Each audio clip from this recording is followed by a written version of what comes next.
اعوذ باللہ من الشیطان الرجیم بسم اللہ الرحمن الرحیم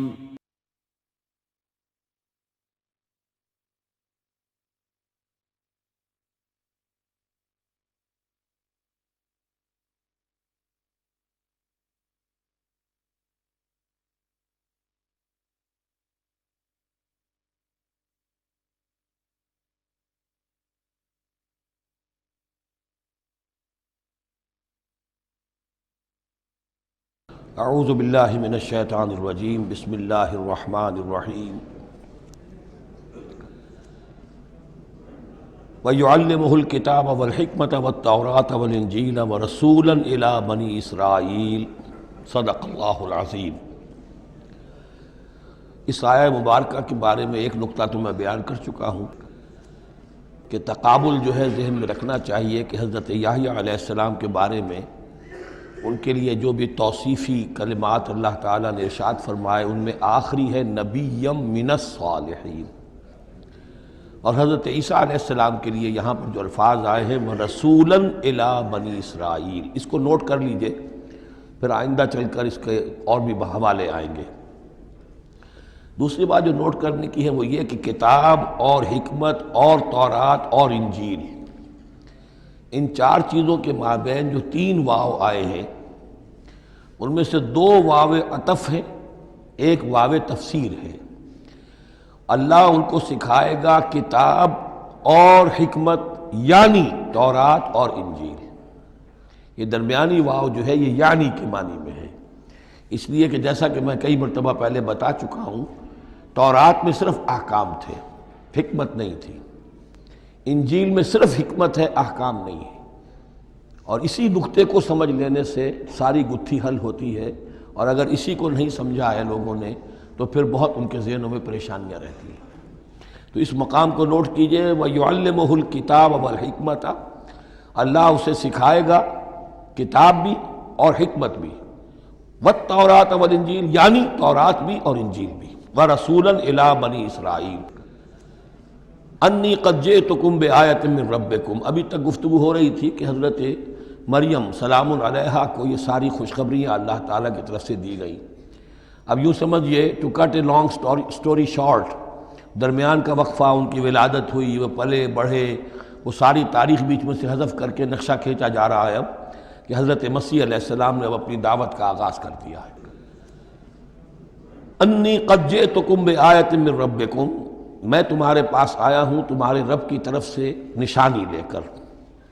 انی اخلق لکم من الطین کہیئۃ الطیر، کہ میں تمہارے سامنے یا تمہارے لیے بناتا ہوں گارے سے ایک پرندے کی شکل، فانفخ فیہ، پھر میں اس میں پھونک مارتا ہوں، فیکون طیرا باذن اللہ، تو وہ بن جاتا ہے اڑتا ہوا پرندہ اللہ کے حکم سے۔ یہاں آپ نوٹ کرتے جائیے گا، ہر معجزے کے بعد باذن اللہ باذن اللہ باذن اللہ، یعنی یہ میرا کوئی دعویٰ نہیں ہے، میرا کوئی کمال نہیں ہے، یہ جو کچھ ہے وہ اللہ کے حکم سے ہے۔ وَأُبْرِئُ الْأَكْمَحَ وَالْأَبْرَصَ وَأُحْيِي الْمَوْتَىٰ بِإِذْنِ اللَّهِ، اور میں شفا دے دیتا ہوں مادرزاد اندھے کو بھی اور کوڑھی کو بھی، اور میں مردہ کو زندہ کر دیتا ہوں بِإِذْنِ اللَّهِ، اللہ کے حکم سے۔ وَأُنَبِّئُكُم بِمَا تَأْكُلُونَ وَمَا تَدَّخِرُونَ فِي بُيُوتِكُمْ، اور میں تمہیں یہ بھی بتا سکتا ہوں کہ تم کیا کھاتے ہو اور کیا چیزیں تم نے اپنے گھروں میں ذخیرہ کر رکھی ہیں۔ ان فی ذلک لآیۃ لکم، اس میں تمام چیزوں میں تمہارے لیے نشانی ہے، ان کنتم مومنین، اگر تم ایمان والے ہو یا ایمان لانا چاہو، یعنی یہ کہ اپنی رسالت کے صداقت اور حقانیت کے دلیل کے طور پر یہ معجزات پیش فرمائے۔ وَمُصَدِّقًا لِمَا بَيْنَ يَدَيَّ مِنَ التَّوْرَاۃ، اور میں تصدیق کرتے ہوئے آیا ہوں اس کی کہ جو میرے سامنے موجود ہے تورات میں سے۔ وَلِأُحِلَّ لَكُمْ بَعْضَ الَّذِي حُرِّمَ عَلَيْكُمْ، اور تاکہ میں کچھ حلال قرار دوں تم پر وہ چیزیں جو تم پر حرام کر دی گئی ہیں۔ یہ اصل میں اشارہ ہے سبت کے حکم کے بارے میں، کہ جیسے ہمارے ہاں بھی بعض جو مذہبی مزاج کے لوگ ہوتے ہیں ان میں پھر بڑی سختی پیدا ہو جاتی ہے، غلو کرتے چلے جاتے ہیں دین کے احکام میں۔ تو سبت کے حکم میں یہودیوں نے اس حد تک غلو کر لیا تھا کہ کسی مریض کو دعا کرنا اس کے لیے کہ اللہ اس کو شفا دے دے، یہ بھی نہیں کرنا، کچھ نہیں کرنا، کوئی کام، گویا کہ یہ بھی دنیا کا کام ہے۔ لہذا اس کی ایک انتہا تک وہ پہنچ گئے تھے جن کو آ کے حضرت مسیح علیہ السلام نے پھر اس کی وضاحت کی کہ یہ چیز کے اس کی تقاضوں میں شامل نہیں ہے۔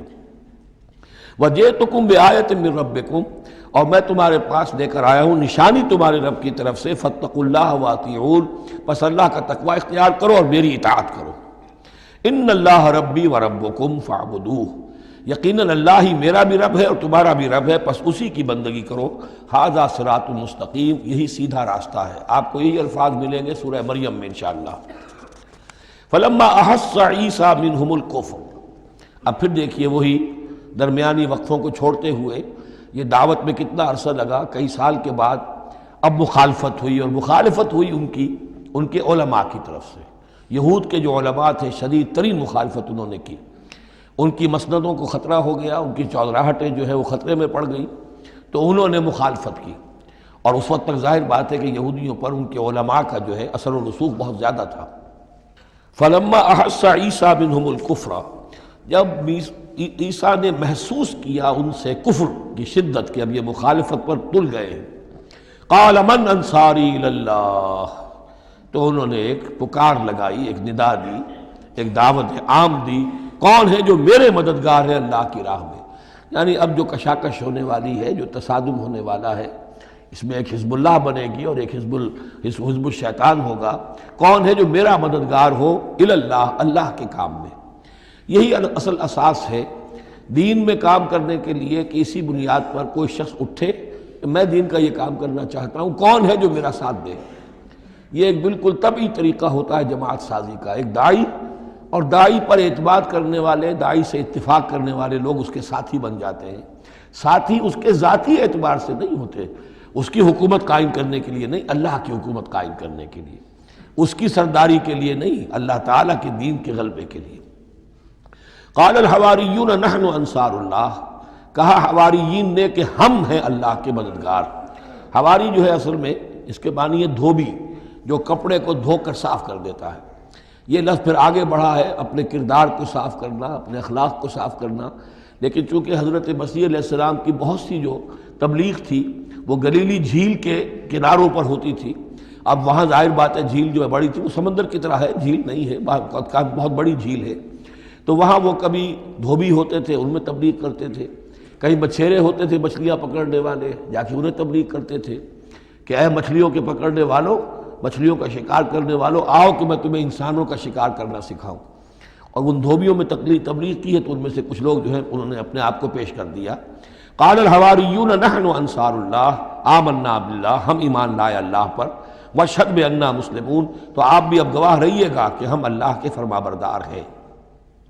ربنا آمنا بما انزلتا، اے رب ہمارے ہم ایمان لے آئے اس پر جو تو نے نازل فرمایا، واتبعنا الرسول، اور ہم اتباع کر رہے ہیں تیرے رسول کی، فاکتبنا مع الشاہدین، تو اے پروردگار ہمارا نام گواہوں میں لکھ لے۔ یہ گواہ یہی ہے کہ جو لفظ اختیار کیا گیا ہے اب عیسائیوں کے خاص فرقے کی طرف سے، یہواز وٹنسز، یہوا کا لفظ جو ہے وہ عبرانی میں خدا کے لیے، خدا کے گواہ، یعنی وہی بات کہ جو قرآن مجید میں آئی ہے، وَكَذَلِكَ جَعَلْنَاكُمْ أُمَّةً وَسَطًا لِتَكُونُوا شُهَدَاءَ عَلَى النَّاسِ وَيَكُونَ الرَّسُولُ عَلَيْكُمْ شَهِيدًا، تو اللہ ہمیں اپنے گواہوں میں ہمارا نام لکھ لے، یہواز وٹنسز۔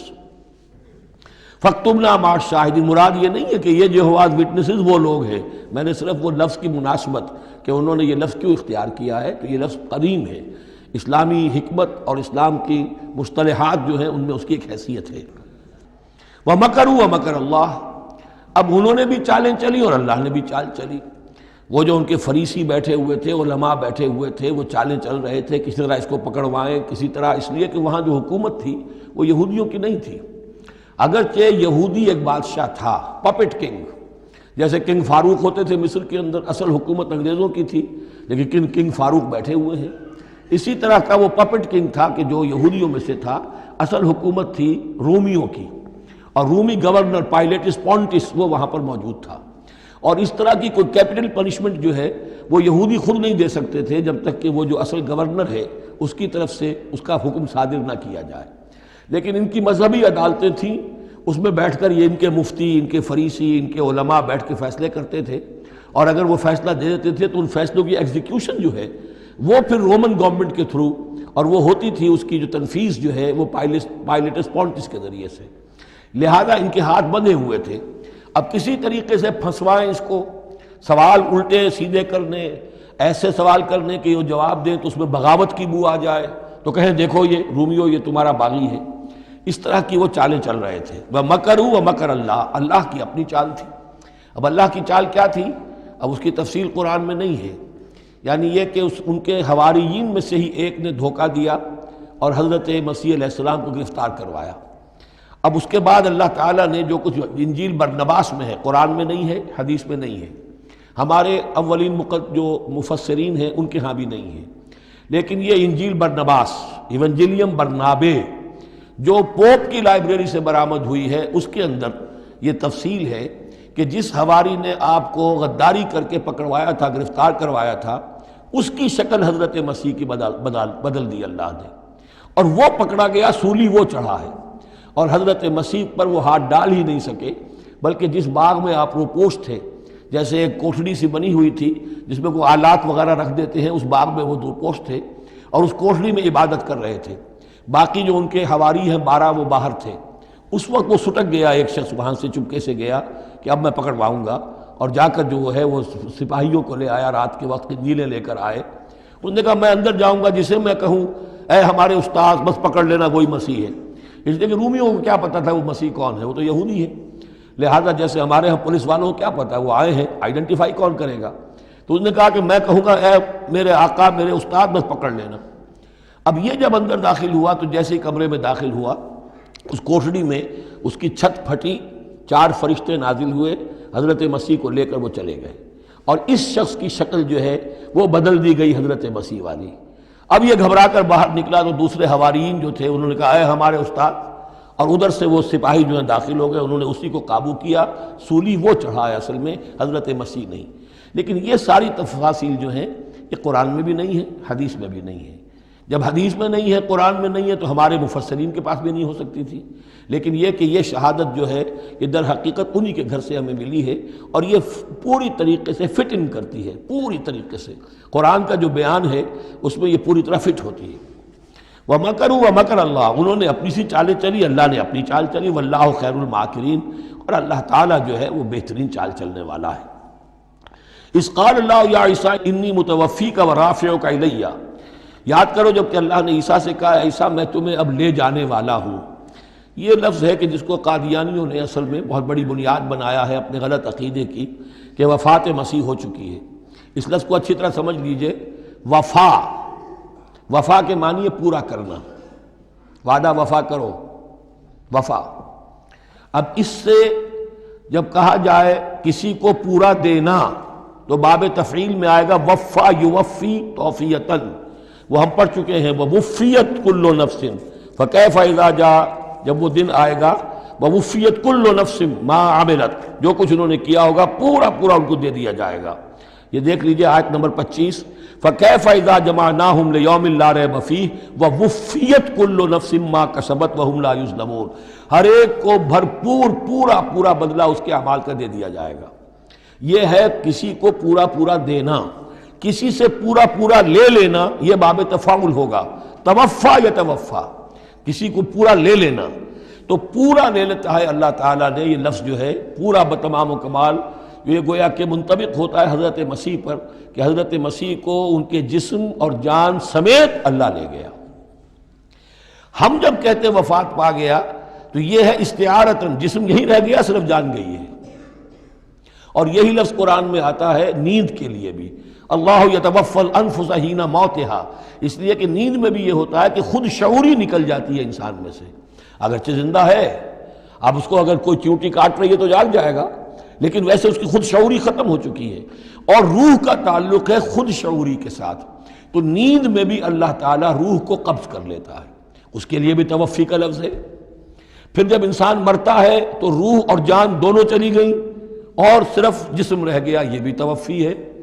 اور سب سے زیادہ مکمل توفی کیا ہے کہ اللہ تعالیٰ حضرت مسیح کو ان کے جسم، جان اور روح تینوں سمیت سموچے حضرت مسیح کو زندہ جو کا توں لے گیا، یہ ہے عقیدہ جو مسلمانوں کا ہے، اور جہاں تک لفظ کا تعلق ہے اس میں قطعاً کوئی بات جو ہے اس میں ایسی نہیں ہے کہ جس سے کوئی شخص دلیل پکڑ سکے، سوائے اس کے کہ ان لوگوں کو بہکانا آسان ہے جنہیں عربی زبان کی گرامر سے واقفیت نہیں، وہ ایک ہی وفات جانتے ہیں۔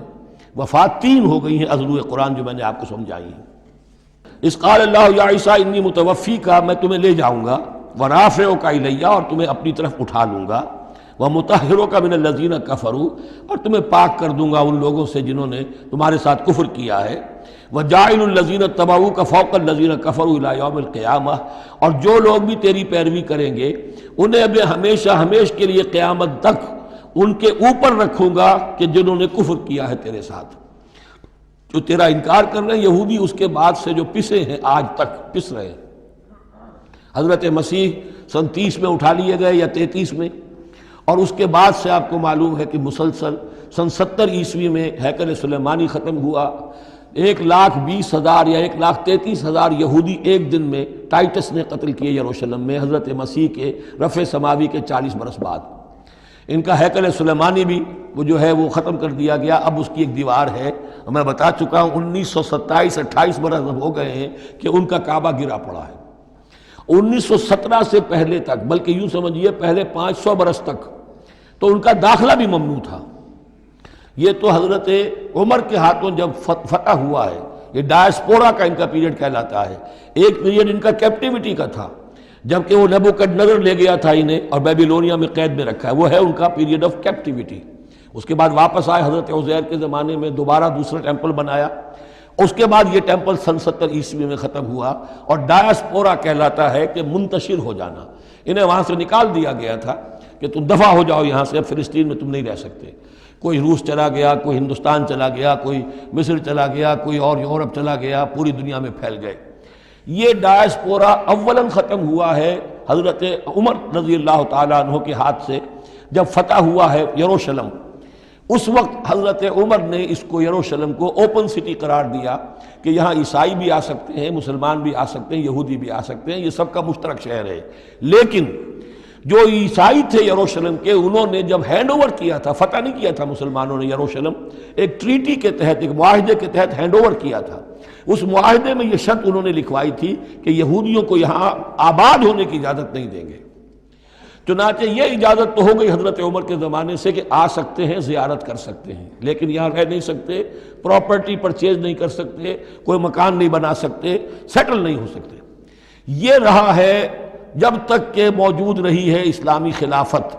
ترکوں نے بھی اجازت نہیں دی، بڑی سے بڑی رشوتیں یہودیوں نے دینی چاہیے انہیں، اور در حقیقت خلافت کا خاتمہ جو کروایا یہودیوں نے وہ اس لیے کہ انہیں یہ نظر آتا تھا کہ اس خلافت کے ہوتے ہوئے ہمارے لیے ممکن نہیں رہے گا کہ ہم کسی طرح بھی فلسطین میں دوبارہ آباد ہو سکیں۔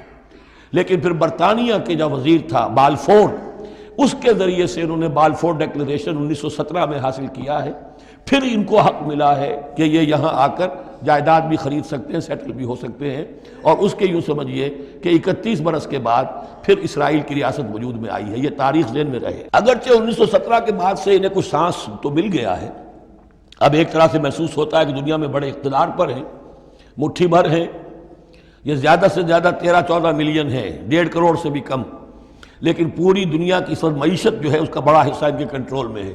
لیکن پھر بھی یہ سب کچھ جو ہے وہ عیسائیوں کی سپورٹ کی وجہ سے ہے۔ اگر عیسائی ان کی مدد نہ کریں تو ان کا تو یوں سمجھیے کہ ٹکڑے اڑا کر رکھ دیں عرب ایک دن میں۔ لیکن اب پیچھے پوری امریکہ کی حکومت ہے، امریکہ کے حواریین ہیں، خاص طور پر west white Anglo Saxon Protestants, امریکہ اور برطانیہ، وہ تو گویا کہ ان کے زرخرید ہیں ایک طرح سے، اور بھی جو ممالک ہیں عیسائی اب یہ فتح کر چکے ہیں ان سب کو، عیسائیوں کے اوپر ان کا غلبہ ہے۔ اس لیے اب جو شکل ہے وہ بھی یہ ہے کہ ان کا وجود ہے یہی کہ عیسائی ہیں اوپر، اور یہ معنوی طور پر سازشی انداز میں انہیں کنٹرول کر رہے ہیں۔ اس قال اللہ یا عیسیٰ انی متوفیک ورافعک الی ومطہرک من الذین کفروا وجاعل الذین اتبعوک فوق الذین کفروا الی یوم القیامہ ثم الی مرجعکم فاحکم بینکم فیما کنتم فیہ تختلفون۔ پھر تم سب جو ہے تمہارا لوٹنا میری ہی طرف ہے، اور پھر میں تمہیں بتا دوں گا اور فیصلہ کر دوں گا تمہارے مابین ان باتوں میں جن میں تم اختلاف کر رہے تھے۔ فَأَمَّا الَّذِينَ كَفَرُوا فَأُعَذِّبُهُمْ عَذَابًا شَدِيدًا فِي الدُّنْيَا وَالْآخِرَةِ، تو وہ لوگ کہ جو کفر کی روش اختیار کریں گے میں انہیں عذاب دوں گا، بہت سخت عذاب، دنیا میں بھی اور آخرت میں بھی۔ وما لهم من ناصرین، اور نہیں ہوں گے ان کے لیے کوئی مددگار۔ وَأَمَّا الَّذِينَ آمَنُوا وَعَمِلُوا الصَّالِحَاتِ، اور جو ایمان لائیں گے اور نیک عمل کریں گے، فَيُوَفِّيهِمْ، اب دیکھیے وفا یوفی دینا، پورا پورا دینا، تو ان کو وہ پورا پورا دے گا، اجورہم، ان کا اجر۔ واللہ لا يحب الظالمین، اللہ ظالموں کو پسند نہیں کرتا۔ ذالک نتلوہ علیک من الآیات والذکر الحکیم، یہ وہ چیزیں ہیں جو ہم آپ کو پڑھ کر سنا رہے ہیں۔ گویا کہ یہاں بھی پس منظر میں حضرت جبرائیل علیہ السلام ہے کہ یہ اللہ تعالیٰ کی آیات ہیں اور ذکر حکیم ہے جو ہم آپ کو پڑھ کر سنا رہے ہیں۔ ان مثل عیسیٰ عند اللہ کا مثل آدم، عیسیٰ کی مثال اللہ کے نزدیک آدم کی سی ہے۔ خلقہ من تراب ثم قال له کن فیکون، اسے بنایا مٹی سے پھر کہا ہو جا، وہ ہو گیا۔ اب یہ آیت وہ ہے قرآن مجید میں کہ جو لوگ بھی اسپیشل کریشن کے قائل ہیں کہ حضرت آدم کسی ایولیوشن کے نتیجے میں کسی سپیشیز کے وجود میں آنے کے بعد اس کے ایک فرد کی حیثیت سے نہیں ان کا استفاع ہوا، بلکہ وہ اسپیشلی کریٹ کیے گئے ہیں مٹی سے براہ راست، ان کے حق میں یہ آیت دلیل ہے۔ تو یہ جو بھی نظریات ہیں ابھی، چونکہ ایولیوشن بھی ہے تو وہ بھی نظریہ ہے، تھیوری آف اسپیشل کریشن ہے وہ بھی نظریہ ہے۔ نظریوں کے باب میں انسان ادھر ادھر کوئی رائے رکھ سکتا ہے، ابھی یہ کوئی طے شدہ حقائق نہیں ہے۔ ان میں ہم غور کر سکتے ہیں کہ قرآن مجید میں کس مقام پر کس چیز کے لیے کوئی تائید یا کوئی تھوڑی سی توثیق نکلتی ہے۔ تو اللہ کے نزدیک تو عیسیٰ کی مثال ایسے ہی ہے جیسے آدم، اسے مٹی سے بنایا اور کہا کن فیکون۔ تو اب اگر آدم اگر اسپیشل کریشن کا معاملہ ہے تو نہ باپ نہ ماں، بغیر باپ اور بغیر ماں کے، تو کیا وہ الہ بن گئے؟ بنانے والا تو اللہ ہے۔ حضرت عیسیٰ ماں تو ہے، باپ نہیں ہے، حمل تو ہوا ہے، 9 مہینے ماں کے پیٹ میں تو رہے ہیں، تو وہ تو آدم سے کم معاملہ ہوا تخلیق میں اعجاز کے اعتبار سے۔ اور حضرت اس سے کم تر ذرا دیکھ لو تو بوڑھے پھونس حضرت زکریا اور بوڑھی پھونس ان کی اہلیہ جو ساری عمر بانجھ رہی اور ان کو اللہ نے اولاد دے دی۔ تو یہ سارے جو ہے معجزات ہیں، اللہ کا اختیار ہے جو چاہے کرے، اس سے کسی کی الوہیت کی دلیل نہیں نکلتی۔ الحق من ربک، یہ حق ہے آپ کے رب کی طرف سے، فلا تکن من الممترین، تو ہرگز نہ ہو جانا اس میں شک کرنے والوں میں سے۔ فمن حاجک فیہ، تو اے نبی جو بھی اس معاملے میں آپ سے اب بھی حجت بازی کرے، جھگڑا کرے، بحث کر رہا ہے، ابھی سینگ الجھا رہا ہے بحث کے اندر، من بعد ما جاءک من العلم، جبکہ آپ کے پاس تو العلم آ چکا، آپ جو بات کہہ رہے ہیں وہ علی وجہ البصیرت کہہ رہے ہیں، فقل تعالوا، تو اب آخری چیلنج کیا ہے؟ کہہ دیجئے اچھا آؤ۔ یہ جو ان کا آیا تھا، 2 بڑے بڑے ان کے لاٹ پادری تھے، ابو حارثہ ابن علقمہ اور قرظ بن علقمہ، اور ان کی سرکردگی میں 70 افراد تھے جو کہ نجران سے آئے تھے۔ یہ سارا کئی دن معاملہ چلتا رہا، اور پھر آخر میں حضور سے کہا گیا اچھا آپ مباہلہ کیجئے، قل، ان سے کہہ دیجئے تعالوا، آؤ، ندعو ابناءنا وابناءکم، آؤ ہم بلاتے ہیں اپنے بیٹوں کو، تم بلاؤ اپنے بیٹوں کو، ونساءنا ونساءکم، ہم بلا لیتے ہیں اپنی عورتوں کو، تم بلاؤ اپنی عورتوں کو، وانفسنا وانفسکم، اور ہم بھی آ جاتے ہیں تم بھی آ جاؤ، ثم نبتہل، پھر ہم گڑ گڑا کر اللہ سے دعا کریں، فنجعل لعنت اللہ علی الکاذبین، تو ہم کہیں کہ اے اللہ جو ہم میں سے جھوٹا ہو اس پر لعنت کر دے۔ یہ مباہلہ ہے، اور یہ مباہلہ ہوتا ہے کب؟ جب کہ احقاق حق ہو چکے، بات پوری واضح ہو جائے، آپ کو یقین ہو کہ یہ میرا مخاطب جو ہے بات سمجھ گیا ہے، صرف ضد میں اڑا ہوا ہے، اس وقت پھر یہ مباہلہ آخری شے ہوتی ہے تاکہ ظاہر ہو جائے۔ اگر تو واقعتاً اسے یقین ہے تو وہ مباہلہ کی چیلنج قبول کر لے گا، اور اگر دل میں چور ہے، وہ جانتا ہے کہ حق بات تو اسی کی ہے، اور لہذا پھر وہ مباہلہ نہیں کرے گا۔ چنانچہ یہی ہوا، انہوں نے مباہلے سے انکار کیا، فرار کی راہ اختیار کی، اور ایسے ہی چلے گئے۔ فمن حاجک فیہ من بعد ما جاءک من العلم فقل تعالوا ندعو ابناءنا وابناءکم ونساءنا ونساءکم وانفسنا وانفسکم ثم نبتہل فنجعل لعنت اللہ علی الکاذبین ان ھذا لہو القصص الحق، یہ ہے صاف صاف جو بھی سرگزشت ہے صحیح اور حق، وہ یہ ہے، وما من الہ الا اللہ، اور نہیں ہے کوئی معبود اللہ کے سوا، وَإِنَّ اللَّهَ لَهُوَ الْعَزِيزُ الْحَكِيمُ، اور یقیناً اللہ تعالیٰ ہی ہے زبردست اور کمال حکمت والا۔ یہاں اب دوسرا حصہ ختم ہو گیا، یہ 31 آیات ہیں، 32 اور 31 مل کر یہ 63 آیت پر۔ فَإِن تَوَلَّوْا، پھر اگر وہ پیٹھ موڑ لے فَإِنَّ اللَّهَ عَلِيمٌ بِالْمُفْسِدِينَ، یہاں آ کر 63 آیات ہوئیں. پھر اگر وہ پیٹھ موڑ لے تو اللہ تعالیٰ خوب جانتا ہے ان مفسدوں کو کہ یہ ماننے والے نہیں ہیں، لہذا وہ پورا قافلہ واپس چلا گیا. اب یہ جو تیسرا حصہ نصف اول کا آ رہا ہے، یہ پھر انہی 4 رکوعوں کے بہت مشابہ ہے کہ جو سورہ بقرہ میں آئے تھے 15ویں سے لے کر 18ویں رکوع تک، جس میں تحویل قبلہ، حضرت ابراہیم کا ذکر، کعبے کا ذکر، پھر اہل کتاب کو دعوت، وہ کیفیت آپ کو یہاں ملے گی. قُلْ يَا أَهْلَ الْكِتَابِ تَعَالَوْا إِلَىٰ كَلِمَةٍ سَوَاءٍ بَيْنَنَا وَبَيْنَكُمْ، اے نبی کہیے اے اہل کتاب. اب یہاں جمع کر لیا گیا یہود اور نصارہ دونوں کو. وہاں گفتگو زیادہ تر یا بنی اسرائیل تھی. ابھی تک حضرت عیسیٰ کا معاملہ تھا، وہ گویا کہ نصرانیوں سے بات تھی. اب ہے اہل کتاب، دونوں کے دونوں. قُلْ يَا أَهْلَ الْكِتَابِ تَعَالَوْا إِلَىٰ كَلِمَةٍ سَوَاءٍ بَيْنَنَا وَبَيْنَكُمْ، کہیے کہ اے کتاب والو آؤ ایک ایسی بات کی طرف جو ہمارے اور تمہارے مابین بالکل برابر ہے، متفق علیہ ہے. وہ کیا ہے؟ اللہ نعبد الا اللہ، اللہ کے سوا کسی کی بندگی نہ کرے. ولا نشرک بہ شیئا، اس کے ساتھ کسی چیز کو شریک نہ ٹھہرائیں. ولا یتخذ بعضنا بعضا اربابا من دون اللہ، اور ہم میں سے کوئی ایک دوسرے کو اللہ کے ساتھ رب نہ بنا لے. اس سے مراد کیا ہے؟ جیسے کہ پوپ کو انہوں نے رب بنا لیا کہ پوپ کو اختیار ہے جس چیز کو چاہے حلال قرار دے دے، جس چیز کو چاہے حرام قرار دیتے. یہ گویا کہ ان کو اس کو پوپ کو بھی رب مان لینا ہے. چنانچہ یہ واقعہ ہے کہ مشہور جو سخی تھے حاتم طائی، ان کے بیٹے عدی ابن حاتم رضی اللہ تعالیٰ عنہ، وہ ایمان لائے، عیسائی تھے پہلے. تو انہوں نے ایک مرتبہ حضور سے کہا کہ یہ قرآن یہ کہتا ہے کہ ہم نے اللہ کے سوا کسی اور کو رب بنا لیا، تو یہ بات کچھ سمجھ میں نہیں آئی، ہم نے تو کسی کو رب نہیں بنایا. تو حضور نے فرمایا کیا یہ صحیح نہیں ہے کہ تمہارے جو پادری کہہ دیں، جو پوپ کہہ دیں کہ یہ حق ہے، یہ صحیح ہے، یہ جائز ہے، اس کو تم جائز مان لیتے ہو، جس کو وہ کہہ دیں حرام ہے حرام مان لیتے ہو؟ کہ جی ایسا تو ہے.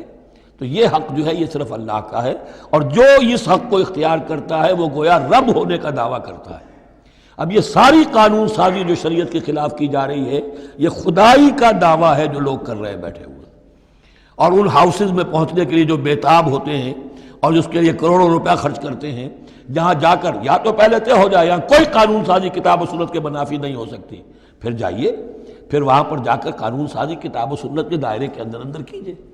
لیکن جہاں یہ نہیں ہے تو وہ جو فرمایا یہاں پر نوٹ کر لیجئے، تعالوا الی کلمۃ سواء بیننا وبینکم الا نعبد الا اللہ ولا نشرک بہ شیئا ولا یتخذ بعضنا بعضا اربابا من دون اللہ فإن تولوا، پھر اگر وہ منہ موڑ لیں، فقولوا، اے مسلمانوں تم کہو، فقولوا اشہدوا بأننا مسلمون، اچھا بھائی آپ لوگ گواہ رہے ہم تو مسلمان ہیں، ہم نے تو اللہ کی اطاعت قبول کر لی، ہم ان تینوں باتوں پر قائم رہیں گے. آپ کو اگر پسند نہیں ہے تو آپ کی مرضی. یا اہل الکتاب، اے کتاب والو، لم تحاجون فی ابراہیم، تم ابراہیم کے بارے میں کیوں جھگڑتے ہو؟ وما انزلت التوراۃ والانجیل الا من بعدہ، حالانکہ تم بھی مانتے ہو کہ تورات بھی ان کے بعد نازل ہوئی، انجیل بھی بعد میں نازل ہوئی. یہودیت بعد کی پیداوار ہے اور نصرانیت بھی بعد کی پیداوار ہے. تو ما کان ابراہیم یہودیا ولا نصرانیا ولکن کان حنیفا مسلما، وہ تو مسلمان تھے، وہ تو اللہ کے فرما بردار تھے، یہودی یا نصرانی تو نہیں تھے. افلا تعقلون، تو کیا تم عقل سے کام نہیں لیتے؟ ہاں انتم ہؤلاء حاججتم فیما لکم بہ علم، دیکھو یہ تم لوگ اب تک جو بھی باتیں کرتے رہے ہو، تم نے مباحثہ کیا ہے، وہ ان چیزوں کے بارے میں بھی ہے جس کا تمہیں کچھ علم ہے. فلم تحاجون فیما لیس لکم بہ علم، ایسی چیزوں کے بارے میں حجت بازی کیوں کرتے ہو جن کے لیے تمہارے پاس کوئی دلیل ہی نہیں، کوئی بنیاد نہیں، کوئی علم نہیں. ابراہیم کو کیا قرار دو گے، نصرانی یا یہودی؟ واللہ یعلم وانتم لا تعلمون، اللہ جانتا ہے اور تم نہیں جانتے. ما کان ابراہیم یہودیا ولا نصرانیا، اچھی طرح تمہیں بھی معلوم ہے ابراہیم نہ یہودی تھے نہ نصرانی تھے، ولیکن کان حنیفا مسلما، وہ تو اللہ کے فرما بردار تھے بالکل یکسو ہو کر. وما کان من المشرکین، اور نہ ہی وہ مشرکوں میں سے تھے. گویا کہ 3 طبقات جو موجود تھے عرب میں اس وقت، یا مشرکین عرب تھے، وہ بھی اپنے آپ کو منسوب کرتے تھے، وہ تو چونکہ نسل تو حضرت اسماعیل کی ہے تو وہ بھی کہتے تھے ہمارا رشتہ ابراہیم سے ہے، یہودی بھی نصرانی بھی. لیکن فرمایا ابراہیم جو ہے وہ نہ یہودی تھے نہ نصرانی تھے نہ مشرک تھے. ان اول الناس بابراہیم الذین اتبعوہ، یقیناً ابراہیم سے سب سے زیادہ قربت رکھنے والے لوگ تو وہ ہیں جو ان کی پیروی کرتے ہیں. اور وہ کون ہے؟ وَهَذَا النَّبِيُّ، یہ نبی محمد صلی اللہ علیہ وسلم، وَالَّذِينَ آمَنُوا، اور وہ کہ جو ان پر ایمان لائے، وَاللَّهُ وَلِيُّ الْمُؤْمِنِينَ، اور اللہ ان مومنوں کا ساتھی ہے، مددگار ہے، پشت پناہ ہے، حمایتی ہے۔ وَدَّتْ طَائِفَةٌ مِّنْ أَهْلِ الْكِتَابِ لَوْ يُضِلُّونَكُمْ وَمَا يُضِلُّونَ إِلَّا أَنفُسَهُمْ وَمَا يَشْعُرُونَ، اہل کتاب کا ایک گروہ جو ہے تلا ہوا ہے اس پر، آرزومند ہے کہ اے مسلمانوں تمہیں کسی طریقے سے گمراہ کر دیں۔ لَوْ يُضِلُّونَكُمْ وَمَا يُضِلُّونَ إِلَّا أَنفُسَهُمْ، وہ نہیں گمراہ کر سکیں گے مگر اپنے آپ کو، وَمَا يَشْعُرُونَ، انہیں اس کا شعور نہیں ہے۔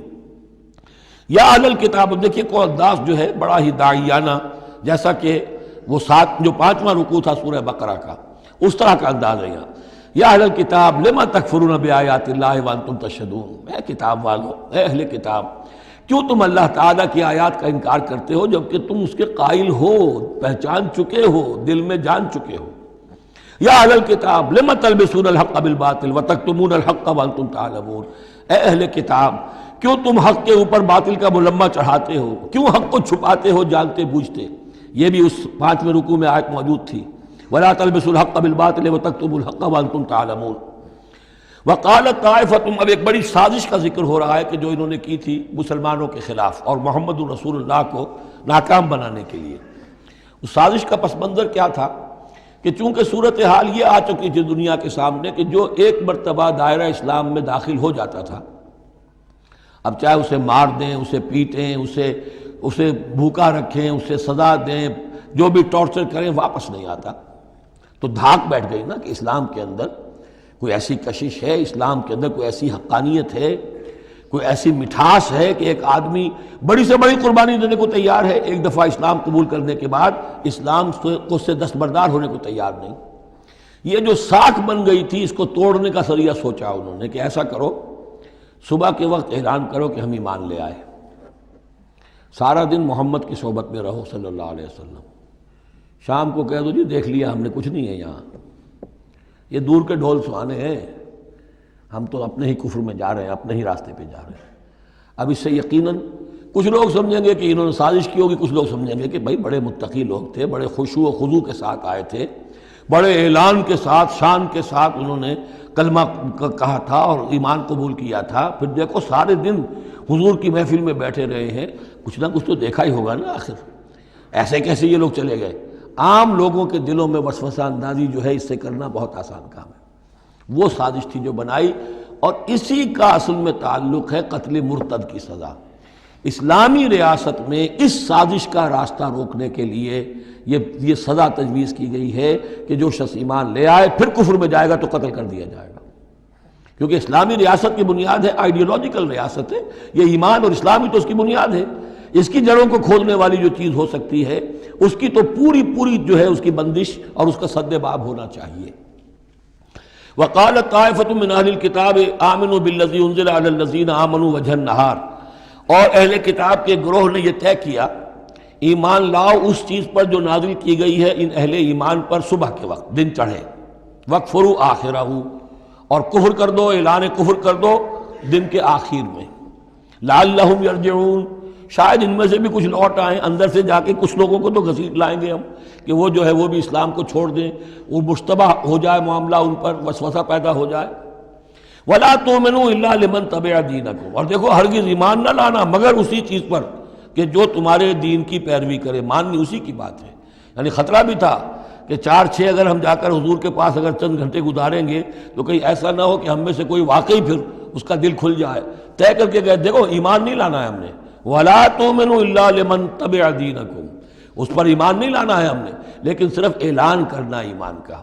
یہ ہے مثال قرآن مجید میں شعوری نفاق، یعنی جو وقت انہوں نے گزارا ہے یہ ہے تو اسلام کا، قانوناً تو مسلمان ہیں، اگر اس دوران میں ان میں سے کوئی مر جاتا تو اس کی نماز جنازہ پڑھی جاتی، لیکن انہیں معلوم تھا کہ ہم مسلمان نہیں ہیں، جبکہ ایک وہ غیر شعوری نفاق ہے کہ اندر ایمان ختم ہو چکا ہے لیکن انسان سمجھتا ہے میں تو مومن ہوں، حالانکہ اس کا کردار وہ جو ہے منافقانہ ہے، اس کا عمل منافقانہ ہے، اور اس کے اندر سے ایمان کی پونجی جو ہے جیسے کہ دیمک کسی کڑی کو کھا جائے تو اس شیطین کو چٹ کر چکی ہے دیمک، لیکن یہ کہ بہرحال اوپر ایک پردہ پڑا ہوا ہے، وہ ہے غیر شعوری نفاق اور یہ ہے شعوری نفاق۔ قل ان الہدی ھدی اللہ، اے نبی ان سے کہہ دیجئے دیکھو اصل ہدایت تو اللہ کی ہدایت ہے۔ ان یؤتی احد، اب یہاں پر پھر ان کا قول آ رہا ہے کہ دیکھو ایمان لانا نا، ان یؤتی احد مثل ما اوتیتم، مبادا کسی کو وہ شے دے دی جائے جو تمہیں دی گئی تھی۔ یہ رسالت، یہ مذہبی پیشوائی، یہ تو ہماری میراث تھی، ہم اگر انہیں مان لیں گے تو وہ چیز ہم سے ان کو منتقل ہو جائے گی، لہذا ماننا تو نہیں ہے، لیکن یہ کہ ان کی بہرحال کسی طریقے سے ہوا اکھیڑنے کے لیے ہمیں یہ کام کرنا ہے۔ اور یحاجوکم عند ربکم، یا تمہارے خلاف حجت قائم کریں اللہ کے نزدیک۔ قل ان الفضل بید اللہ، کہہ دیجئے ان سے کہ فضل کل کا کل اللہ کے ہاتھ میں ہے، یؤتی ہے من یشاء، وہ جس کو چاہتا ہے دیتا ہے۔ اس نے 2000 برس تک ایک منصب پر تمہیں فائز رکھا، اب جو ہے تم اس منصب کے نااہل ثابت ہو چکے ہو، تمہیں معزول کر دیا گیا، اور اب ایک نئی امت ہم نے بنائی ہے اور اس کو اس مقام پر نصب کر دیا ہے، انسٹالیشن ہو چکی ہے۔ واللہ ذو الفضل العظیم، قل ان الفضل بید اللہ یؤتیہ من یشاء واللہ واسع علیم، اللہ بہت وسعت والا اور جاننے والا ہے۔ یختص برحمتہ من یشاء، وہ مختص کر لیتا ہے اپنی رحمت کے لیے جس کو چاہتا ہے۔ واللہ ذو الفضل العظیم، اللہ بڑے فضل کا مالک ہے۔ ومن اہل الکتاب، اب یہاں ایک اور نقطہ سمجھ لیجئے کہ برے سے برے گروہ کے اندر بھی کہیں نہ کہیں کوئی افراد اچھے بھی ہوتے ہیں۔ داعی کے لیے یہ ضروری ہے کہ ان کو بھی مینشن کرتا رہے کہ ان میں اچھے لوگ بھی ہیں، تاکہ وہ جو لوگ ہیں ان کے دلوں کے اندر نرمی پیدا ہو۔ اسی طرح برے سے برے آدمی میں کوئی اچھائی بھی ہے، آپ اگر اسے دعوت دے رہے ہیں حق کی طرف، اس میں جو اچھائی ہے اس کو مانیے، تاکہ اسے معلوم ہو کہ اسے مجھ سے قد نہیں ہے، دشمنی نہیں ہے، جو میری بات واقعی اچھی ہے اس کو تو یہ تسلیم کر رہا ہے، لیکن جو بات غلط ہے اس کو رد کر رہا ہے۔ تو یہ دعوت کا اور تبلیغ کا بہت اہم حصہ ہے۔ اگر آپ ٹوٹلی نگیٹ کر دیں گے تو وہ بھی کہے گا کہ یہ بھی اندھا بہرا ہے تو میں بھی اندھا بہرا رہوں، یہ میری اچھائی کو بھی نہیں دیکھ سکتا، صرف میری برائی نظر آ رہی ہے۔ اور اگر وہ سمجھے کہ میری برائی کی بھی صحیح نشاندہی کر رہا ہے، جو میری اچھائی ہے اس کو بھی مان رہا ہے، تو اس کا دل کھلے گا، وہ آپ کی بات سنے گا۔ وَمِنْ أَهْلِ الْكِتَابِ مَنْ إِنْ تَأْمَنْهُ بِقِنْطَارٍ، اہل کتاب میں سے ایسے بھی ہیں کہ اگر ان کے پاس تم امانت رکھوا دو ڈھیروں مال، یؤدیہ الیک، وہ تمہیں پورا پورا واپس کر دیں گے۔ امانت دار ان میں موجود ہیں۔ وَمِنْهُمْ، اور ان میں سے ایسے بھی ہیں، مَنْ إِنْ تَأْمَنْهُ بِدِینَارٍ، ان کے پاس اگر ایک دینار بھی امانت رکھوا دو، لا یؤدیہ الیک، وہ تمہیں واپس نہیں کرے گا، ادا نہیں کرے گا تمہیں، الا ما دمت علیہ قائما، الا یہ کہ تم اس کے سر کے اوپر کھڑے ہو جاؤ، مسلط ہو جاؤ، تب تو دے دے گا ورنہ نہیں دے گا۔ اچھا یہ ہے ان کے اکثر کا کردار، لیکن جو بھی تھوڑے بہت تھے ان میں ان کی اچھائی کا بھی ذکر کر دیا۔ اور بالفعل اس قسم کے کردار کے لوگ جو ہیں وہ عیسائیوں میں تھے، یہودیوں میں تو نہ ہونے کے برابر تھے، لیکن اہل کتاب کا مسئلہ ہو رہا ہے تو اس میں یہ دونوں گروپ موجود ہیں۔ ذالک بانہم، اور یہودیوں میں یہ کردار کیوں آ گیا ہے، کیوں بے ایمانی خیانت کیوں آ گئی؟ ذالک بانہم قالوا لیس علینا فی الامیین سبیل، یہ اس لیے کہ انہوں نے یہ عقیدہ گھڑ لیا ہے کہ ان امیین کے بارے میں ہم پر کوئی ملامت نہیں ہے۔ یہ اچھی طرح سمجھ لیجئے، یہودیوں کا یہ عقیدہ تورات میں نہیں ہے، لیکن اصل جو کتاب ہے ان کی مذہبی وہ تورات نہیں ہے، تالمود ہے۔ یوں سمجھیے کہ تورات تو ہے ام الکتاب ان کی جو بھی ہے، لیکن جو ان کا ساری شریعت ہے، جو ان کے ضوابط ہیں، قوانین ہیں، قواعد ہیں، عبادات کی تفاصیل ہیں، وہ سب ہیں تالمود میں۔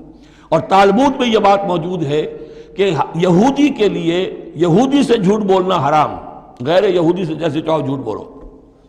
یہودی کے لیے کسی یہودی کا مال ہڑپ کرنا ناجائز حرام، غیر یہودی جینٹائلز اور گوئمز ان کا مال جس طرح چاہو دھوکے سے، بائی ہوک بائی کروک، جس طرح چاہو ہڑپ کرو۔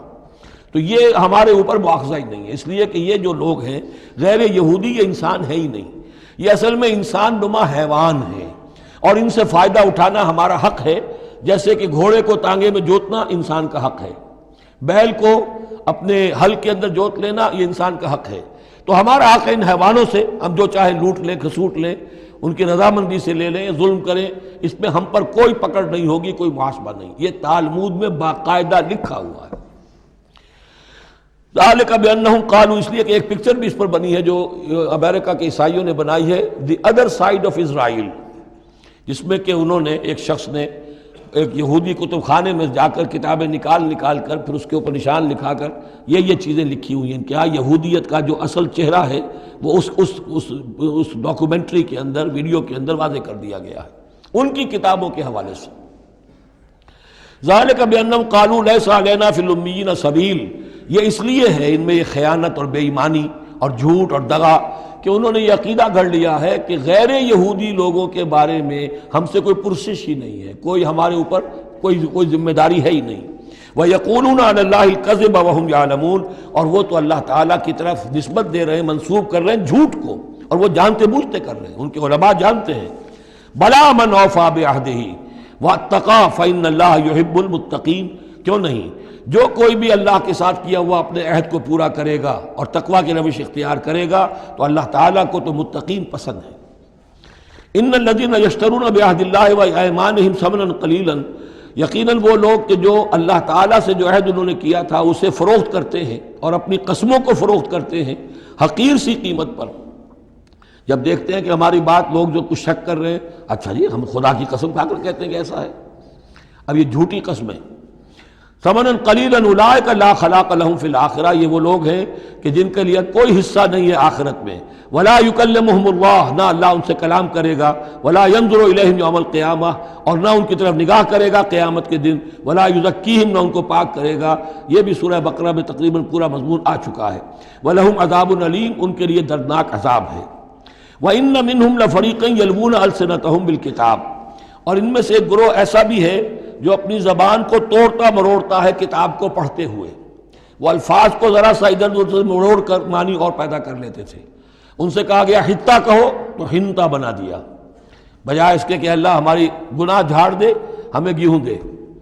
انہوں نے کہنا ہے تم نے سمعنا واطعنا، سمعنا وعصینا، تو وہ اسی طریقے کا معاملہ وہ کرتے تھے۔ تورات کو پڑھتے ہوئے بھی جب دیکھا کہ جو سائل آیا ہے وہ فتویٰ مانگ رہا ہے، اس کی پسند کچھ اور ہے، تو الفاظ کو توڑ مروڑ کر پڑھ کر کہہ دیا کہ دیکھو یہ کتاب کے اندر موجود ہے۔ وَإِنَّ مِنْهُمْ لَفَرِيقًا يَلْوُونَ أَلْسِنَتَهُمْ بِالْكِتَابِ لِتَحْسَبُوهُ مِنَ الْكِتَابِ، تاکہ تم سمجھو کہ وہ کتاب میں سے ہے۔ وَمَا هُوَ مِنَ الْكِتَابِ، وہ کتاب میں سے نہیں ہوتا۔ وَيَقُولُونَ هُوَ مِنْ عِنْدِ اللَّهِ، اور وہ کہتے ہیں یہ اللہ کی طرف سے ہے۔ وَمَا هُوَ مِنْ عِنْدِ اللَّهِ، جبکہ وہ اللہ کی طرف سے نہیں ہوتا۔ فَوَيْلٌ لِّلَّذِينَ يَكْتُبُونَ بِأَيْدِيهِمْ، یہ پڑھ چکے ہیں سورہ بقرہ کے اندر بھی کہ وہ لوگ کہ جو اپنے ہاتھوں سے لکھتے ہیں کہتے ہیں کہ اللہ کی طرف سے ہے۔ وَيَقُولُونَ عَلَى اللَّهِ الْكَذِبَ وَهُمْ يَعْلَمُونَ، وہ اللہ پر جھوٹ تہمت باندھتے ہیں جانتے بوجھتے۔ مَا كَانَ لِبَشَرٍ أَن يُؤْتِيَهُ اللَّهُ الْكِتَابَ وَالْحُكْمَ وَالنُّبُوَّةَ، کسی انسان کا یہ کام نہیں ہے، کسی انسان کے شایہ نشان نہیں ہے کہ اللہ تعالیٰ نے تو اس کو کتاب دی ہو، حکمت دی ہو، نبوت دی ہو۔ ثم یقول للناس کونوا عبادا لی من دون اللہ، پھر وہ لوگوں سے کہنے لگے کہ میرے بندے بن جاؤ اللہ کو چھوڑ کر۔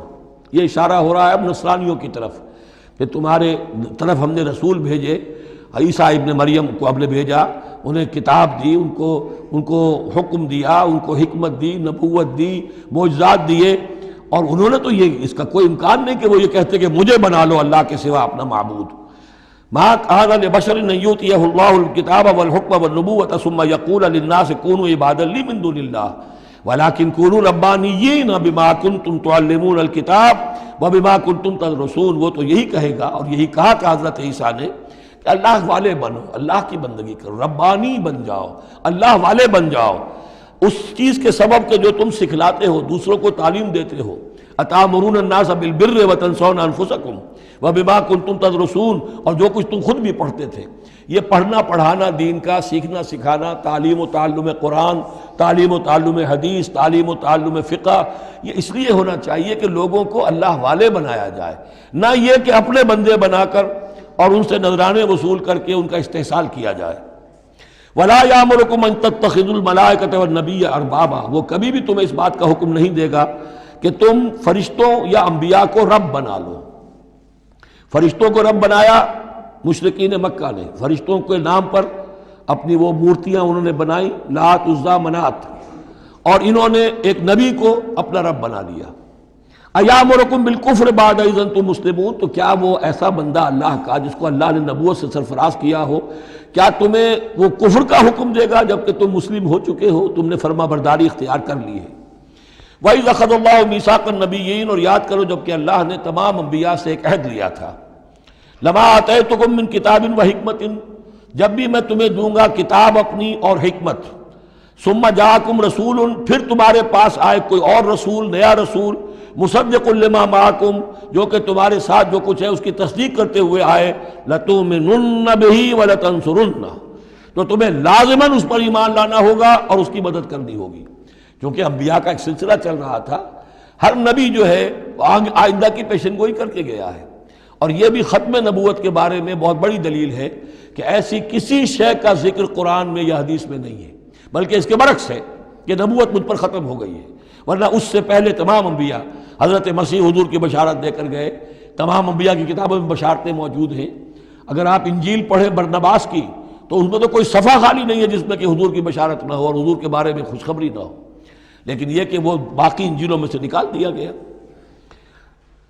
قال اقررتم واخذتم علی ذلکم اسری، اللہ نے فرمایا تم نے اقرار کر لیا اے نبیوں۔ اب یہ کہاں کیا گیا؟ یہ عالم ارواح میں، تمام نبی ایک دفعہ تو جمع نہیں ہو سکتے تھے، عالم ارواح میں یہ عہد لیا گیا ہے، تم نے اس کو قبول کیا اور اس پر میری ذمہ داری قبول کر لی۔ قالوا اقررنا، جیسے ہم سب کے سب کہہ کے آئے تھے الست بربکم قالوا بلا، ایسے ہی جنہیں نبوت سے سرفراز ہونا تھا ان کی ارواح سے یہ اضافی جو ہے عہد لیا کہ اگر میں تمہیں نبی بنا کر بھیجوں گا، تمہارے بعد جو نبی آئے گا پھر تمہیں اپنے لوگوں کو یہ کہہ کر جانا ہے کہ بعد میں آنے والے کی مدد کرنا اور اس کی نصرت کرنا، اس پر ایمان لانا۔ قال فاشهدوا وانا معكم من الشاهدين، تو اللہ نے کہا تو اچھا اب تم بھی گواہ رہو اور میں بھی گواہ ہوں۔ فمن تولى بعد ذلك، تو جس نے بھی منہ موڑ لیا اس کے بعد، فاولئک هم الفاسقون، تو یقیناً وہی ہے سرکش ناہنجار۔ افغیر دین اللہ یبغون، تو کیا یہ اللہ کے دین کے سوا کوئی اور دین چاہتے ہیں؟ وَلَهُ أَسْلَمَ مَنْ فِي السَّمَاوَاتِ وَالْأَرْضِ طَوْعًا وَكَرْهًا وَإِلَيْهِ يُرْجَعُونَ، جبکہ آسمانوں اور زمین میں جو کچھ ہے اللہ کے سامنے سر تسلیم خم کیے ہوئے ہے، چاہے خوشی سے اور چاہے مجبوراً، اور اسی کی طرف ان سب کو لوٹا دیا جائے گا۔ قُلْ آمَنَّا بِاللَّهِ، یہ دیکھیے 16ویں رکوع کی سورہ بقرہ کی آیات جو ہیں تقریباً تھوڑے سے لفظی فرق کے ساتھ، کہیے آمنا باللہ، ہم ایمان لائے اللہ پر، وما انزل علینا، جو نازل کیا گیا ہم پر، وما انزل علی ابراہیم و اسماعیل و اسحاق و یعقوب والاسباط، اور جو کچھ نازل کیا گیا ابراہیم پر، اسماعیل پر، اسحاق پر اور یعقوب پر اور ان کی اولاد پر، وما اوتی موسیٰ و عیسیٰ والنبیون من ربہم، جو بھی موسیٰ کو دیا گیا، عیسیٰ کو دیا گیا، تمام انبیاء کو دیا گیا ان کے رب کی طرف سے، لا نفرق بین احد منہم ونحن لہ مسلمون، ہم ان میں سے کسی ایک کے مابین بھی کوئی تفریق نہیں کرتے اور ہم تو اللہ کے فرما بردار ہیں۔ وَمَن يَبْتَغِ غَيْرَ الْإِسْلَامِ دِينًا فَلَن يُقْبَلَ مِنْهُ، جو کوئی اس اسلام کے سوا کوئی دین اختیار کرے گا اللہ اسے اس کی جانب سے قبول نہیں کرے گا۔ وَهُوَ فِي الْآخِرَةِ مِنَ الْخَاسِرِينَ، اور آخرت میں وہ پھر خسارے پانے والوں میں سے ہو کر رہے گا۔ كَيْفَ يَهْدِي اللَّهُ قَوْمًا كَفَرُوا بَعْدَ إِيمَانِهِمْ، کیسے ہدایت دے گا اللہ ان لوگوں کو جو ایمان کے بعد کافر ہو گئے۔ اس کا کیا مطلب ہے؟ یعنی ان کے دل ایمان لے آئے تھے، مان لیا تھا، حقیقت منکشف ہو گئی تھی، جیسے سورۃ النمل میں ہم پڑھیں گے وَجَحَدُوا بِهَا وَاسْتَيْقَنَتْهَا أَنفُسُهُمْ ظُلْمًا وَعُلُوًّا، انہوں نے انکار تو کیا لیکن ان کی جی نے، دل نے ان کے یقین کر لیا تھا کہ بات صحیح ہے۔ دل اقراری ہے، زبان انکاری ہے۔ زبان انکاری کیوں ہے؟ ظلمًا وعلوا، حق تلفی کرنے کے لیے اور اپنی سربلندی کے لیے، اپنی چودراہٹ کے لیے، بغیم بینہم، ورنہ دل ان کے ایمان لا چکے تھے۔ تو کیف یہدی اللہ قوما کفروا بعد ایمانہم، کہ جب حق منکشف ہو گیا، دل نے گواہی دے دی کہ حق ہے، پھر بھی کفر کیا۔ وشہدوا ان الرسول حق، اور انہوں نے گواہی دی کہ رسول حق ہے، آپس میں باتیں کرتے تھے۔ چنانچہ روایت میں آتا ہے کہ جو علقمہ کے دو بیٹے جو ہیں ابو حارثہ اور قرز، جب یہ چلے تھے یمن سے، نجران سے، تو کہیں ٹھوکر لگی قرز کے گھوڑے کو، تو اس نے کہا تعیس العمد، ہلاک ہو جائے وہ دور والا، یعنی جس کی طرف ہم جا رہے ہیں، محمد کی طرف صلی اللہ علیہ وسلم۔ اس پر بڑے بھائی نے کہا، ابو حارثہ نے، تعیست امک، تیری ماں ہلاک ہو جائے۔ اس نے کہا کیوں؟ میں نے تو محمد کو کہا تھا جو کچھ کہا تھا، تمہیں کیوں اس طرح برا لگا؟ انہوں نے کہا تمہیں معلوم نہیں ہے وہ وہی نبی ہیں، ہم پوری طرح جان چکے ہیں وہ وہی نبی ہیں، ان کی شان میں گستاخی نہیں کریں گے، پکڑے جائیں گے ہم، وہ نبی ہیں اور وہی ہیں جن کے ہم منتظر تھے۔ انہوں نے کہا پھر مانتے کیوں نہیں؟ تم جانتے ہو ان بادشاہوں نے ہمیں بڑا مقام دیا ہوا ہے، رومن امپائر کے تحت تھے یہ لوگ اور مصر کی حکومت کے، اور انہوں نے ہمیں مقام دے رکھا ہے، ہمیں دولت دی ہے، ہمیں مال دیا ہے، ہمیں حیثیت دی ہے، مراتب دیے ہیں، اگر ہم نے محمد کو مان لیا تو سب چھن جائیں گے۔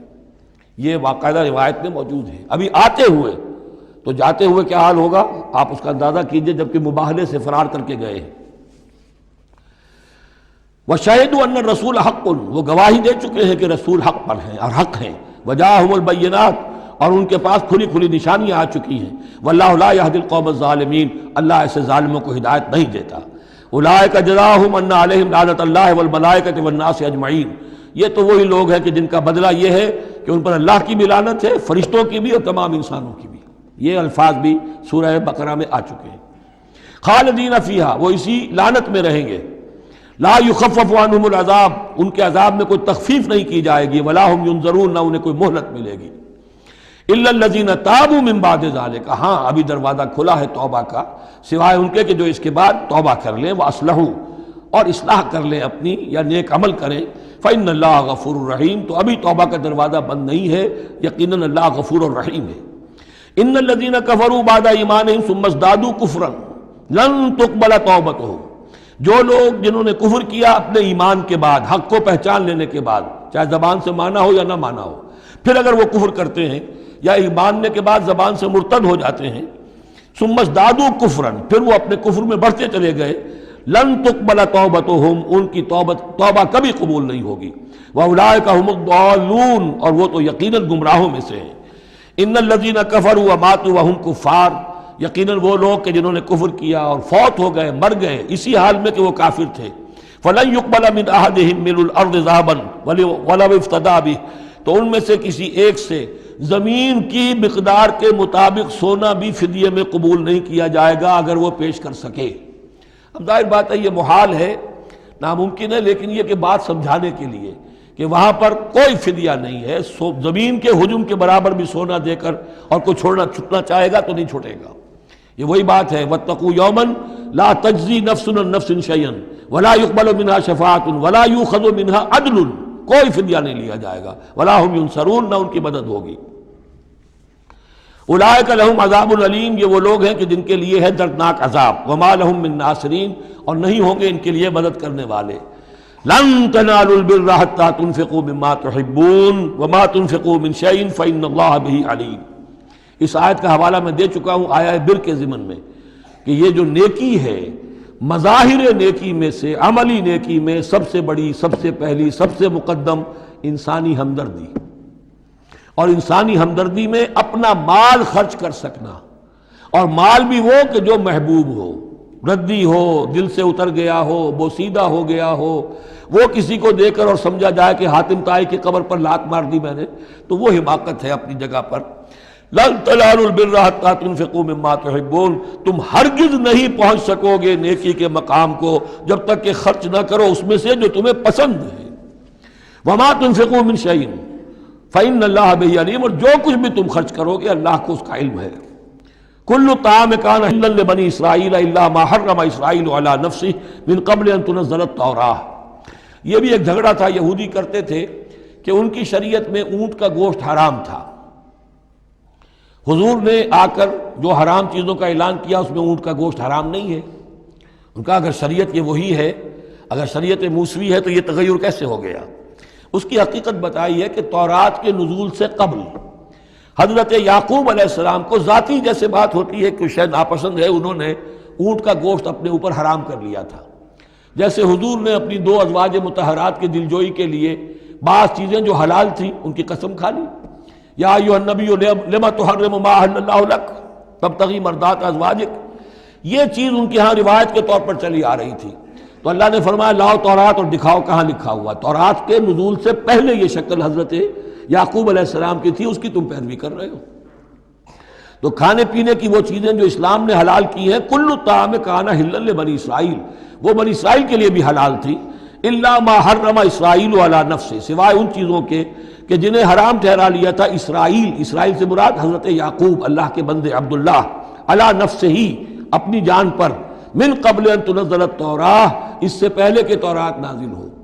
اس لیے کہ یہ تو 500 سال کا فصل ہے حضرت یعقوب میں اور نزول تورات میں۔ قل فاتوا بالتوراۃ فاتلوها، اے نبی ان سے کہیے تم جو اعتراض ہم پر کر رہے ہو تو لاؤ تورات اور پڑھو اور دکھاؤ، ان کنتم صادقین، اگر تم سچے ہو۔ شریعت تورات کے اندر کہیں بھی اونٹ کے گوشت کی حرمت نہیں ہے۔ فمن افترى علی اللہ الکذب من بعد ذلک فاولئک هم الظالمون، اور جو لوگ اس کے بعد بھی اللہ کی طرف جھوٹ منسوب کرتے رہے تو یہ لوگ ظالم ہیں۔ اب ان سے کیا آدمی گفتگو کرے؟ قل صدق اللہ، کہہ دیجئے اللہ نے جو کچھ کہا صحیح فرمایا۔ فاتبعوا ملت ابراہیم حنیفا، بس پیروی کرو ملت ابراہیم کی جو یکسو تھے یا یکسو ہو کر، یہ حنیفہ کا لفظ دونوں طرف جا سکتا ہے، ابراہیم کی صفت یہ حال حنیفہ، اور یہ اتباع کا حال بھی ہو سکتا ہے۔ فاتبعوا ملت ابراہیم حنیفا، یکسو ہو کر، بعد کی تمام تقسیمات سے بلندتر ہو کر جو ابراہیم کا طریقہ ہے اس کی پیروی کرو۔ وما کان من المشرکین، اور مشرکین میں سے نہیں تھے۔ ان اول بیت وضع للناس للذی بمکہ، یقیناً پہلا گھر جو لوگوں کے لیے بنایا گیا اللہ کی عبادت کے لیے وہ وہی ہے جو بکہ میں ہے۔ بکہ اور مکہ یہ دو در حقیقت ایک ہی لفظ کے لیے دو پروننسیشن سے۔ ان اول بیت وضع للناس للذی ببکہ مبارکا وہدی للعالمین، برکت والا ہے اور تمام جہان والوں کے لیے ہدایت کا ذریعہ ہے۔ فیہ آیات بینات المقام ابراہیم، اس میں آیات بینات ہیں۔ ترتیب دیکھ لیجئے، وہاں کے 4 رکوع جو تھے ان میں پہلے اس کا ذکر ہوا تھا، پھر باقی ساری گفتگو تھی۔ یہاں ترتیب الٹ گئی ہے، ساری گفتگو کے بعد اب آخر میں یہ حصہ جو ہے تیسرا اس کا وہ ختم ہو رہا ہے، اس نصف اول کا، اور آخر میں تذکرہ حضرت ابراہیم کا ہے۔ مضامین وہی ہیں، ترتیب بدل گئی ہے۔ فی آیات بینات، اس میں تو بڑی روشن نشانیاں موجود ہیں۔ مقام ابراہیم، جیسے مقام ابراہیم۔ ومن دخلہ کان آمنا، اور جو بھی اس میں داخل ہو جاتا ہے امن میں آ جاتا ہے۔ بدترین پورے عرب کے اندر خونریزی ہوتی تھی، لیکن حرم میں اپنے باپ کے قاتل کو بھی اگر دیکھ لیتے تھے تو کچھ نہیں کہتے تھے۔ یہ ایسی روایت اس حرم کی رہی ہے اور آج تک ہے اللہ کے فضل و کرم سے، کہ وہاں پر امن ہی امن ہے، دار الامن۔ من دخلہ کان آمنا وَلِلَّهِ عَلَى النَّاسِ حِجُّ الْبَيْتِ مَنِ اسْتَطَاعَ إِلَيْهِ سَبِيلًا، اور للہ علی الناس، اب لام اور علی کو یہاں نوٹ کر لیجئے، اللہ کا حق ہے لوگوں پر کہ وہ حج کرے اس کے گھر کا، جو بھی استطاعت رکھتا ہو اس کے سفر کی۔ للہ علی الناس، اللہ کا حق ہے لوگوں پر، حج البیت، گھر حج کرنا بیت اللہ کا، من استطاع الیہ سبیلا، جو بھی استطاعت رکھتا ہو راستے کی، سفر کی۔ ومن کفر، اب یہاں کفرہ کے معنی کیا ہوں گے؟ جو استطاعت کے باوجود حج نہیں کرتا وہ گویا کہ کفر کرتا ہے۔ ومن کفر فإن اللہ غنی عن العالمین، تو وہ اللہ تو غنی ہے تمام جہانوں سے۔ قل یا اہل الکتاب لم تکفرون بآیات اللہ، اب آخری یہ آیات ہیں، بڑا ہی انداز جو ہے جھنجھوڑنے کا، اور جیسے کہ پیئرسنگ آئیز کے ساتھ دیکھ کر کسی سے بات کی جائے اور اس کے یعنی نگاہیں گاڑ کر اس پر۔ قل یا اہل الکتاب لم تکفرون بآیات اللہ، کیوں اللہ کی آیات کا انکار کر رہے ہو؟ واللہ شہید علی ما تعملون، اور جبکہ جو کچھ تم کر رہے ہو اللہ اسے دیکھ رہا ہے۔ قل یا اہل الکتاب لم تصدون عن سبیل اللہ، کہہ دیجئے ہے کتاب والو کیوں روکتے ہو اور روکتے ہو؟ صدہ یا سدو دونوں معنی دیتا ہے، لازم بھی متعدی بھی، خود رک جانا دوسروں کو روکنا۔ کیوں رکتے ہو اور روکتے ہو اللہ کے راستے سے؟ من آمنا، جو ایمان لے آتا ہے، تبغونہا عوجا، تم اس کے لیے ٹیڑھ تلاش کرتے ہو، سازشیں کرتے ہو کہ صبح کو ایمان لاؤ اور شام کو کافر ہو جاؤ، تاکہ یہ ایمان والے جو ہیں ان کے دل میں بھی وسوسے اور دغدغے پیدا ہو جائیں۔ من آمن تبغونہا عوجا، تم چاہتے ہو کہ وہ بھی کج راستہ اختیار کر لے، وانتم شہداء، اور تم خود جانتے ہو جو کچھ کر رہے ہو۔ وما اللہ بغافل عما تعملون، اور اللہ غافل نہیں اس سے جو تم کر رہے ہو۔ لیکن ان تمام سازشوں کے جواب میں اہل ایمان سے کہا گیا یا ایھا الذین آمنوا ان تطیعوا فریقا من الذین اوتوا الکتاب یردوکم بعد ایمانکم کافرین، اے وہ لوگوں جو ایمان لائے ہو، اگر ان اہل کتاب کے ان کسی گروہ کی تم پیروی کرو گے تو یہ تمہیں لازماً لوٹا کر لے جائیں گے تمہارے ایمان کے بعد، پھر تمہیں کفر کی حالت میں لے جائیں گے۔ وَكَيْفَ تَكْفُرُونَ، اور سوچو تو صحیح کیسے کفر کرو گے، کیسے اس راستے پر جاؤ گے۔ وَأَنْتُمْ تُتْلَىٰ عَلَيْكُمْ آیَاتُ اللَّهِ، جبکہ تم پر اللہ کی آیات پڑھ کر سنائی جا رہی ہیں۔ وَفِيكُمْ رَسُولُهُ، اور تمہارے اندر اس کا رسول موجود ہے بنفس نفیس۔ اس سے آپ اندازہ کیجئے کہ علماء یہود کا کتنا اثر تھا۔ اوس اور خزرج کے لوگ بڑے مرعوب تھے، چونکہ یہ ان پڑھ لوگ تھے، کوئی کتاب نہیں، کوئی شریعت نہیں، کوئی قانون نہیں، یہ لوگ صاحب کتاب تھے، صاحب شریعت تھے، ان کے یہاں علماء تھے، تو مرعوب تھے۔ لہذا یہاں جو اوس اور خزرج کے لوگ اسلام لے آئے تھے ان کے بارے میں اندیشہ ہوتا تھا کہ کہیں ان ساری ریشہ دوانیوں کا شکار نہ ہو جائیں۔ وَكَيْفَ تَكْفُرُونَ وَأَنْتُمْ تُتْلَىٰ عَلَيْكُمْ آيَاتُ اللَّهِ وَفِيكُمْ رَسُولُهُ، کیسے کفر کرو گے تم جبکہ تمہیں اللہ کی آیات پڑھ کر سنائی جا رہی ہیں اور اللہ کے رسول تم میں موجود ہیں۔ وَمَنْ يَعْتَصِمْ بِاللَّهِ فَقَدْ هُدِيَ إِلَىٰ صِرَاطٍ مُسْتَقِيمٍ، اور جو اللہ سے چمٹ جائے اس کی ہدایت ہو گئی ہے صراط مستقیم کی طرف۔ جو اللہ کی پناہ میں آ جائے، جیسے بچہ اگر اسے خطرہ محسوس ہو، شیرخوار بچہ دوڑ کر آ کے ماں سے چمٹ جائے گا، اب وہ یہ سمجھے گا میں قلعے میں آ گیا ہوں، اب مجھے کوئی کچھ نہیں کہہ سکتا، میں اپنی ماں کی گود میں آ گیا، ماں سے چمٹ گیا۔ اسے کیا پتا کہ کوئی درندہ صفت انسان اسے کھینچے ماں کی گود سے، اچھالے اور کسی بلم کے اوپر کسی نیزے کی انی کے اندر پرو لے۔ لیکن بچہ یہ سمجھتا ہے کہ میں ماں کے پاس آ گیا تو بس میں اب پناہ میں ہوں۔ ایسے ہی من یعتصم باللہ، جو اللہ کی پناہ میں آ گیا، فقد ہدی الی صراط مستقیم، اس کی ہدایت تو ہو گئی سیدھی راہ کی طرف۔ اللہم ربنا اجعلنا منہم، اللہم ربنا اجعلنا منہم، آمین یا رب العالمین۔